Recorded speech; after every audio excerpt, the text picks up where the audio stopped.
नमस्कार, आदाब, सत श्री अकाल और अस्सलाम वालेकुम। मैं हूं मोहम्मद अहमद काज़मी, लेकर आया हूं आपका पसंदीदा कार्यक्रम आपके रूबरू। आज बड़ी खबर जो आपने अखबारों में पढ़ी होगी वो आसाम में एनआरसी लिस्ट सामने आ चुकी है और उसमें सिर्फ तकरीबन 19 लाख लोग बाकी हैं जो उसमें नहीं हैं। उसके बाद भी बीजेपी का खुद कहना यह है कि ये तो बहुत कम नंबर है और बहुत से वो लोग हैं जो ऑलरेडी इस दुनिया में नहीं है, मर चुके हैं, वो क्लेम करने के लिए नहीं आए। और कई ऐसी कैटेगरी कई हैं जिससे वो लोग कम होंगे तो शायद सिर्फ ये 4-5 लाख लोग रह जाएंगे। 1996 से बीजेपी ने इसको अपना इलेक्शन मैनिफेस्टो में हमेशा बार बार और कैंपेन में इस्तेमाल किया है कि विदेशी घुसपैठियों को बाहर निकालना है, बांग्लादेश के जो आ गए हैं उनकी नज़र में आसाम से। इस काम पर एनआरसी के मसले पर महमूद प्राचा साहब जो मेरे साथ अभी जाने माने वकील मेरे साथ हैं, उन्होंने वहाँ बहुत काम किया है और बहुत नज़दीक से देखा है इस एनआरसी के प्रोसेस को। महमूद प्राचा साहब, आपका वेलकम है मीडिया स्टार वर्ल्ड में। आप ये बताइए कि जो ये तादाद आई है इसमें क्या बीजेपी के हाथ से पूरे मुल्क में एक तरह से जो ये इलेक्शन कैंपेन में इसको इस्तेमाल करते रहे हैं, क्या वो इनके हाथ से वाकई निकल गया? चूँकि सारी कहानी झूठी थी, वो झूठ सामने आ गया। इसे आप कैसे देखते हैं? आरएसएस और बीजेपी की जो झूठ पैदा करने की फैक्ट्री है उसका एक फेक प्रोडक्ट अभी पकड़ा गया है रेड मार के। ये इसको मैं नटशेल में ऐसे देखता हूँ, क्योंकि ये तो बहुत सारे प्रोडक्ट्स ऐसे बना रहे हैं, एक प्रोडक्ट अभी पकड़ा गया है जिसको हम साफ तौर पे अब देख रहे हैं। मैं आपको ये साफ कर दूं कि हेमंत बिस्वा शर्मा साहब हैं, एक बहुत ही तेज़ तर्रार मंत्री हैं और अपने आप को सुपर चीफ मिनिस्टर कहलाना पसंद करते हैं आसाम में, और भारतीय जनता पार्टी को और आरएसएस को पूरी नॉर्थ ईस्ट में एस्टेब्लिश कराने का भी श्रेय लेते हैं वो, और उनको श्रेय दिया भी जाता है। उन्होंने आज ये कहा है कि हम लोगों ने जो हमारी उम्मीदें थी उससे बहुत बहुत कम है ये एनआरसी की जो एक्सरसाइज है, जो कि स्वयं हमारी सरकार ने कराई थी। सारे अफसर इनके असम सरकार के ही थे, वो उनकी उम्मीदों पे पूरे नहीं हुआ है। उन्होंने ये आंकड़े दिए हैं कि 19 लाख ये लोग हैं, इसमें से करीब 4 से 5 लाख लोग ऐसे हैं जो कि जिन्होंने इसमें अपनी ऑब्जेक्शन ही फाइल नहीं की, इस वजह से या तो वो मर चुके हैं या दूसरी वजहों से, जिन्होंने जिसमें 40 लाख में से ऑब्जेक्शन ही नहीं फाइल की। दूसरे करीब 4 लाख के करीब ऐसे लोग हैं जो कि बांग्लादेश से 1971 से पहले आए थे ये, और मज़हबी बुनियाद पे, यानी कि वो ये इशारा कर रहे हैं कि नॉन मुस्लिम्स थे, वो प्रताड़ना की वजह से 71 से पहले आए थे। मगर वो शायद यहाँ ये भूल जाते हैं कि 1971 से पहले आए हुए लोग असम अकॉर्ड में कवर होते हैं और सिटीजनशिप का जो लॉ है उसमें कवर होता है। तो कानून के बारे में तो उनकी जानकारी कितनी होनी चाहिए और कितनी नहीं है उस पर मैं टिप्पणी नहीं करना चाहता। तो 3 से 4 लाख लोग करीब ये हो गए जो कि 1971 से पहले आए थे और उनके रेफ्यूजी सर्टिफिकेट अभी कंसीडर नहीं किए गए, जो कि गैर कानूनी बात है। 4 से 5 लाख लोग वो हो गए जो कि जिनके माँ बाप या बेटा बेटी तो हो गए, लेकिन परिवार के जो ब्लड रिलेटिव्स हैं वो नहीं आ पाए, तो वो भी ऑटोमेटिकली आ ही जाएंगे, उसमें कोई परेशानी नहीं होने वाली। तो बचे 4-5 या 3-4 लाख लोग। तो इस बात की उन्हें बहुत ज़्यादा परेशानी है कि हमने तो कुछ और प्लानिंग कर रखी थी, बावजूद उसके भी ये 4-1 लाख ही लोग बचे हैं, और जिसमें से भी जो उनका मुख्य मुद्दा था 1980 से लेके जो मुद्दा उन्होंने कहा था कि बांग्लादेशी मुसलमान, बांग्लादेशियों की बात नहीं की कभी भी आरएसएस ने, बांग्लादेशी मुसलमान, तो वो तो इन 3-4 लाख जो बच गए हेमंत बिस्वा शर्मा साहब की ज़बान में भी, उसमें भी मुसलमान ज़्यादा नहीं है। तो ये तो उनकी झूठ का जो एक बहुत बड़ा प्रोडक्ट था जो उन्होंने बड़े बड़े ओहदेदारान से बुलवाया। उनके जो आरएसएस के जो एजेंट कांग्रेस में भी बैठे हैं, उन्होंने भी पार्लियामेंट के पटल पे और असेंबली में असम की और कई गवर्नर्स ने बोला, सुप्रीम कोर्ट में तक बार बार गवर्नमेंट के ऑफिशियल्स ने, सीनियर लोगों ने झूठ बोला, और सुप्रीम कोर्ट में भी ऐसा माहौल क्रिएट कर दिया कि पता नहीं क्या करोड़ों मुसलमान बांग्लादेश में बांग्लादेश के मुसलमान आके वहाँ बस गए, एक टेरर का माहौल क्रिएट कर दिया। और आज क्या नज़र आया? खोदा पहाड़ निकली चुईया। तो इसके लिए इनका जो सबसे बड़ा नुकसान होने वाला है वो अब ये है कि जो बंगाल में इन्होंने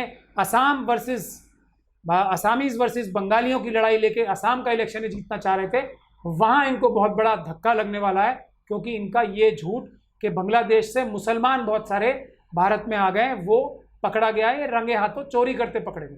अच्छा, ये हज़ारों करोड़ की एक्सरसाइज है, ये क्या कॉन्स्टिट्यूशन इसकी इजाज़त देता है कि एक पार्टी, एक पॉलिटिकल पार्टी, वो रूलिंग पार्टी भी हो सकती है, क्या वो अपने पॉलिटिकल एजेंडे के लिए राष्ट्रीय संपत्ति, जो लोगों की इनकम टैक्स से और टैक्सेस के ज़रिए जिस तरह से भी लोगों का पैसा इकट्ठा होता है सरकार के पास, उसका इस तरह से इस्तेमाल किया जाए और फिर बात वही हो कि खोदा पहाड़ निकली चुहियाँ? आखिर ये इसका कोई हिसाब मांग सकता है क्या? देखिए, पहले तो ये हज़ारों करोड़ नहीं है बल्कि लाखों करोड़ है। 1 लाख करोड़ से बहुत ज़्यादा पैसा इस पर खर्च हो चुका है। और उसके लिए मैं आपको ये बताना चाहूँगा, एनआरसी की एक्सरसाइज ये एक बहुत ही तवील एक्सरसाइज रही है। उससे पहले जो ट्राइब्यूनल्स हैं, फॉरेनर्स ट्राइब्यूनल, उस पर एक बहुत तवील पैसा खर्च हुआ है। बॉर्डर्स पे जो फेंसिंग की गई है उस पर एक बहुत बड़ा पैसा खर्च हुआ है। और उसके अलावा भी जो बॉर्डर पे ज़्यादा पोस्ट बनाई गई हैं, और बहुत ज़्यादा पैसा इस बात पे खर्च हुआ है कि विजिलेंस किया जाए। एक और एस्पेक्ट इसमें बहुत बड़ा है कि इतने लार्ज स्केल पे इसमें जेन्युइन भारतीय नागरिकों से, और उसमें हिंदू मुसलमान दोनों हैं, जो मुस्लिम भी हैं और गैर नॉन मुस्लिम भी है। माफ़ कीजिएगा, हिंदू मुसलमान के शब्द मुझे नहीं यूज़ करना चाहिए, क्योंकि मैं हिंदुओं के बारे में कोई उनको एक ग्रुप नहीं मानता हूँ, उनमें तो अलग अलग लोग होते हैं। तो मुस्लिम और जो नॉन मुस्लिम थे, उनकी बात नहीं है।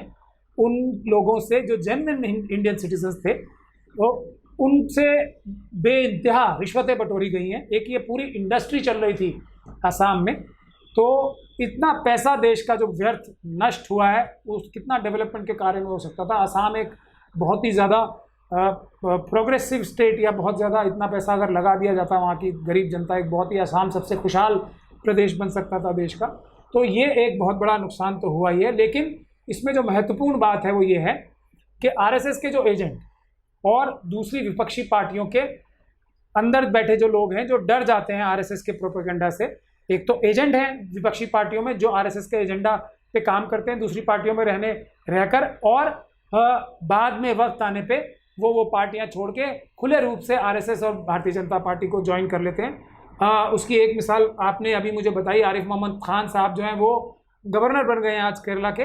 तो इस प्रकार के जो आरएसएस के एजेंट हैं, या जो विपक्षी पार्टियों में डर जाते हैं नेता, इनकी जो ये झूठ, बड़े बड़े और आंखों में घुस के जो झूठ बोलते हैं, और उसकी नतीजे से जो कार्रवाइयाँ करते हैं, जैसे कांग्रेस की सरकार भी रही असम में, उसने भी कमोबेश ये कहा कि लाखों की तादाद में जो हैं वो बांग्लादेश से लोग आए हुए हैं। अब कहाँ गए वो 50 लाख लोग, कहाँ गए वो 1 करोड़ लोग, कहाँ गए वो 40 लाख लोग, कहाँ गए वो जो श्री प्रकाश जायसवाल साहब ने भी कहा था कि 40-42 लाख लोग बांग्लादेश से आए हैं, कहाँ गए वो सब? अडवाणी जी ने तो मिलियंस बताए थे, और अमित शाह ने उनको टर्माइट्स कहा था, जो एक ये आखिर वो कैसे अपने उस सारे झूठ को जस्टिफाई कर सकेंगे? और एक बात जो ख़ास तौर पे मैं पूछना चाहता हूँ कि कुछ सरकारी सोर्सेज से अखबारों में खबर छपी है कि ये पूरे मुल्क में मुमकिन नहीं है, हो नहीं सकता। दूसरी तरफ बीजेपी के दिल्ली प्रदेश के अध्यक्ष अभी कल उन्होंने कहा कि दिल्ली में भी हम एनआरसी कराना चाहते हैं। तो सबसे ज़्यादा जो हाइप हुआ था वो असम के बारे में हुआ था, बांग्लादेशी घुसपैठियों का। वहाँ तो ये हाल हुआ।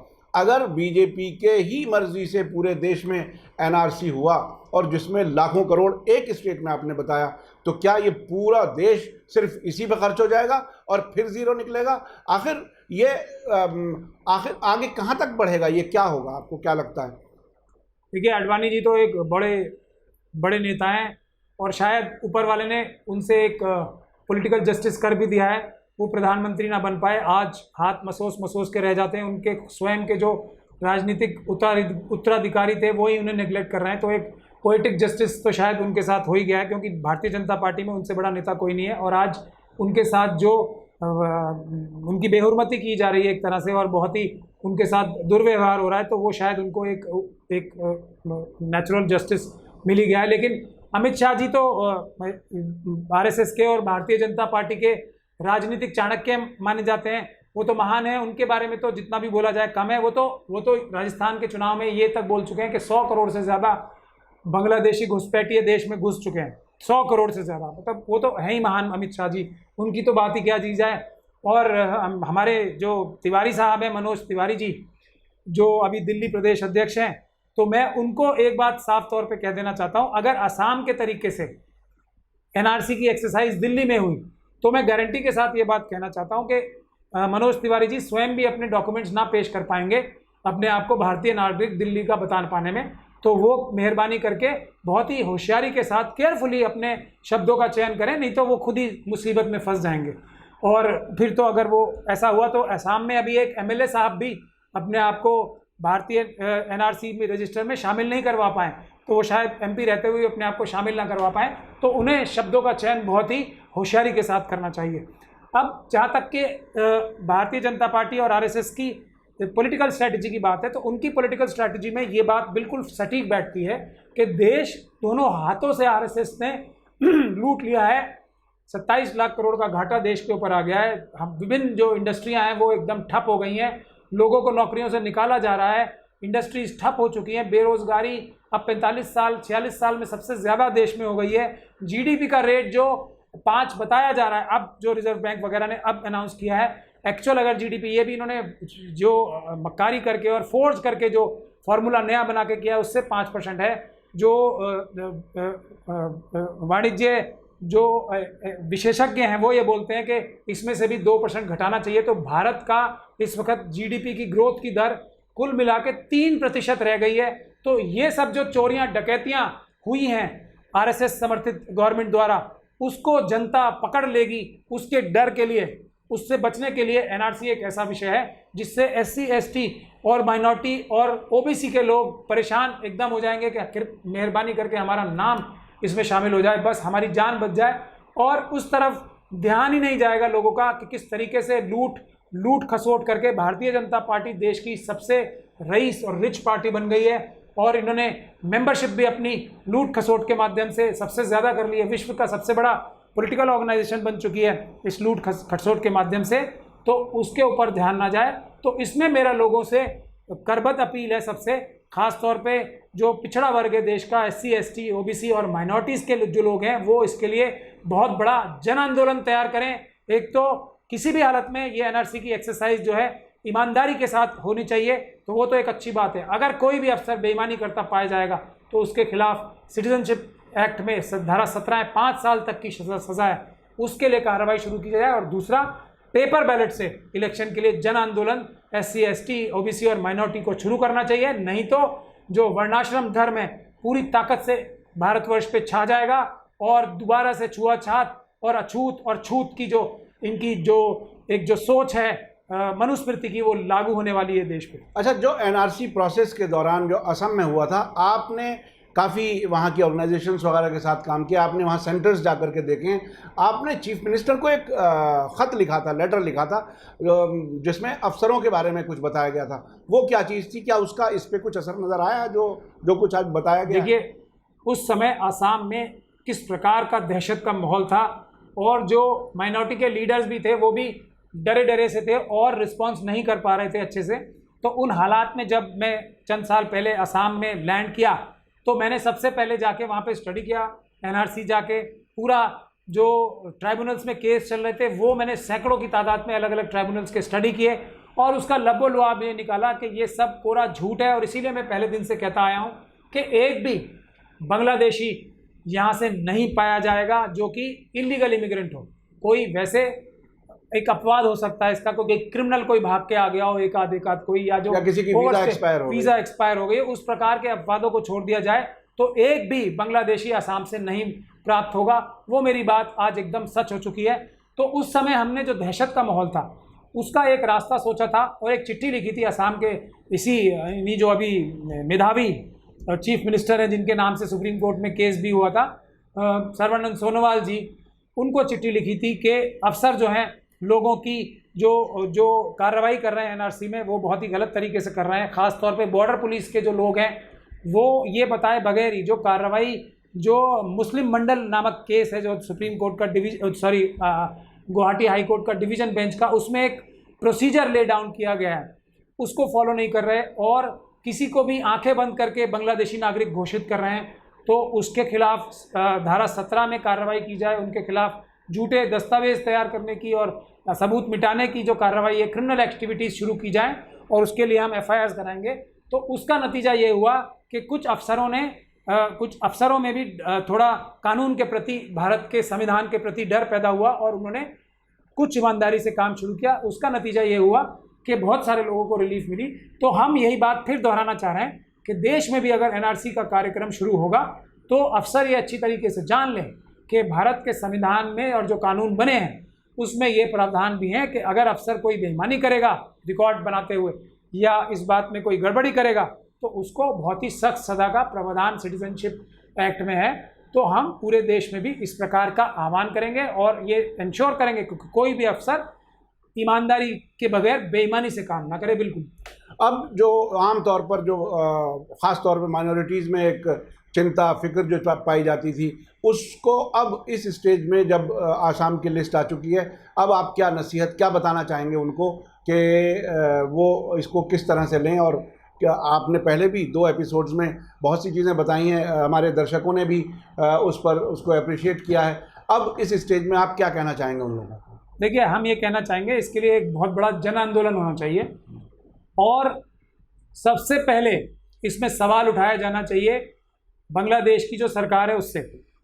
यदि इस बात में लेश मात्र भी सच्चाई है कि बांग्लादेश के बहुत सारे नागरिक हमारे देश में घुस आए हैं, तो हमारी सरकार को बांग्लादेश की सरकार से आधिकारिक तौर पे ये सवाल उठाया जाना चाहिए, जो कि विभिन्न अखबारों में रिपोर्ट भी हो चुका है कि आज तक आधिकारिक तौर पे हमारी देश की सरकार ने बांग्लादेश से ये सवाल ही नहीं उठाया कि आपके देश के बहुत सारे नागरिक हमारे देश में आ गए तो कृपया करके उनको वापस लिया जाए। देश का आंतरिक मामला बताया जाता है हमारे देश के बड़े बड़े मंत्रियों द्वारा, काबीना मंत्रियों द्वारा बांग्लादेश से जब बातचीत की जाती है, और यहाँ पूरा बांग्लादेश का पॉलिटिकल फ़ायदा उठाने के लिए नाम लिया जाता है। तो सबसे पहले तो इसके लिए जन आंदोलन होना चाहिए कि बांग्लादेश की सरकार से ये स्थिति साफ की जाए, और यदि इस बात में लेश मात्र भी सच्चाई है कि बांग्लादेशी घुसपैठिए देश में घुस आएँ, तो बांग्लादेश के खिलाफ हमारे देश को सख्त से सख्त कार्रवाई करी जानी चाहिए। बांग्लादेश को डिप्लोमेटिक माध्यम से और बड़ी सख्त चेतावनी देनी चाहिए कि हमारे देश में इतने सारे नागरिक घुसाने का काम आपने किया है, हम आपके खिलाफ कड़ी कार्रवाई करेंगे। तो इस कड़ी कार्रवाई के लिए जन आंदोलन तैयार होना चाहिए, और मैं समझता हूँ उससे एकदम दूध का दूध पानी का पानी हो जाएगा। अगर तो बांग्लादेशी नागरिक हैं तो हमारी सरकार बहुत ही मजबूत तरीके से बांग्लादेश को चेतावनी देगी और उनसे अपने नागरिक वापस लेने के लिए कहेगी। और अगर ये झूठी बोला जा रहा है आरएसएस और इस सरकार, आरएसएस समर्थित इस सरकार द्वारा, तो वो भी सच्चाई सामने आ जाएगी, क्योंकि बांग्लादेश की सरकार को तब मजबूर होकर बताना पड़ेगा कि ऐसी कोई बात ही नहीं है, हम तो सिर्फ आपकी इन झूठी बातों को नज़रअंदाज कर रहे हैं। ये बहुत ही दिलचस्प है। आपने देखा कि सरकारें कैसे झूठ बोल करके अपने पॉलिटिकल फ़ायदे के लिए, अपनी पार्टी के पॉलिटिकल फ़ायदे के लिए क्या क्या करती हैं। ये इतनी लंबी एक्सरसाइज, लाखों करोड़ रुपया खर्च, लोगों की टेंशन, गरीब आदमी सड़क पे और 200 किलोमीटर बुला लिया 2 दिन के अंदर, 1 दिन के अंदर, ये सारे तमाशे अपनी सियासी रोटियां सेकने के लिए ये सरकार इतना बड़ा झूठ बोल सकती है। जो महमूद प्राचा साहब ने कहा कि आज तक भारत सरकार ने बांग्लादेश सरकार से कभी इस पर कोई सवाल नहीं किया। जब हमारे मंत्री उनसे मिलते हैं तो कहते हैं ऐसा कोई मसला नहीं है कि हम अब वापस भेजना चाहते हैं, डिपोर्ट करना चाहते हैं कुछ लोगों को बांग्लादेश वापस। तो इतने बड़े झूठ पर जो एक तरह से पहाड़ बनाया गया, ये है इन सियासी लोगों की और बीजेपी और आरएसएस की हकीकत। इसी के साथ मुझे दीजिए इजाज़त। धन्यवाद, शुक्रिया, जय भारत, जय हिंद।